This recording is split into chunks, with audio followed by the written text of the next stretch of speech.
My name is Lars Ulrich, and I feel psyched about being Conan O'Brien's friend. You know what? I'll take it.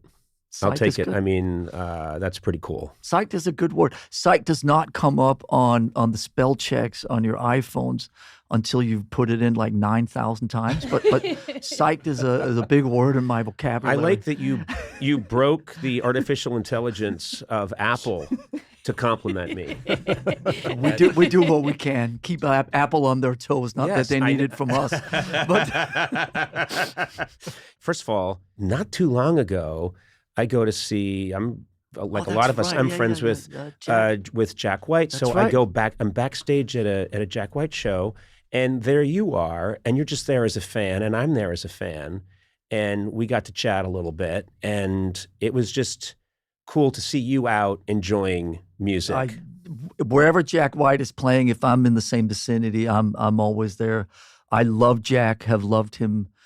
Obviously, going back to the White Stripe days, I think he personifies that sort of edgy rock and roll that's becoming less of a big thing these days. He's in the studio, he makes records impulsively, and it's just oozes a lot of the same elements of kind of danger and impulsivity and not quite knowing. One of my favorite things about him is that he never has a set list. He just makes it up as he goes along. And so I'm always watching, and he's do this song, and then he'll yell back at the other guys in the band, and now we're going to do this. And then they have to be on their toes. Yeah. They really have to be on their toes. They don't know what he's going to do. And a word that comes to mind that a lot of my favorite artists embody this word, restless.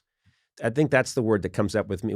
You can tell he's just fidgety, and he needs to go and I got to make something now, and I got to do this, and I got to do that. And it was just nice to be backstage, and there was a lot of cool people back there. Great. It's, we live up in San Francisco, obviously, as you know, and when we come down to LA, it's always, oh my God, look at these backstages. There's so-and-so and there's so-and-so. It's always fun to run into other creative people down here. But Jack is really one of my maybe top 5 all-time musicians. I love him, and whether he's doing his own stuff, whether he's doing the raconteurs, whether he's obviously back in the day with the White Stripes or whatever, he's just such a great artist, unpredictable artist.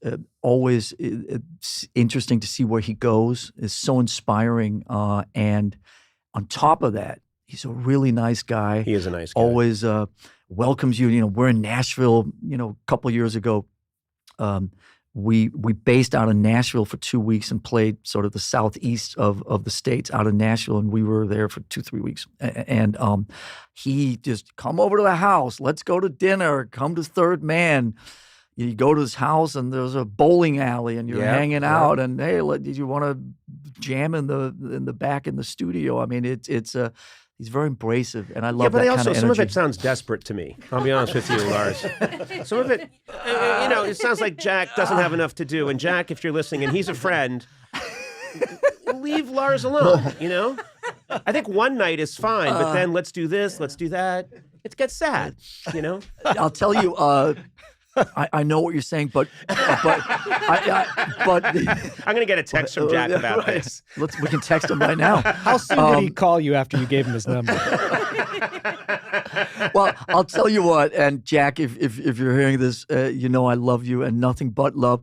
But for a guy who supposedly doesn't have a phone, he's a pretty engaged texter. Yes.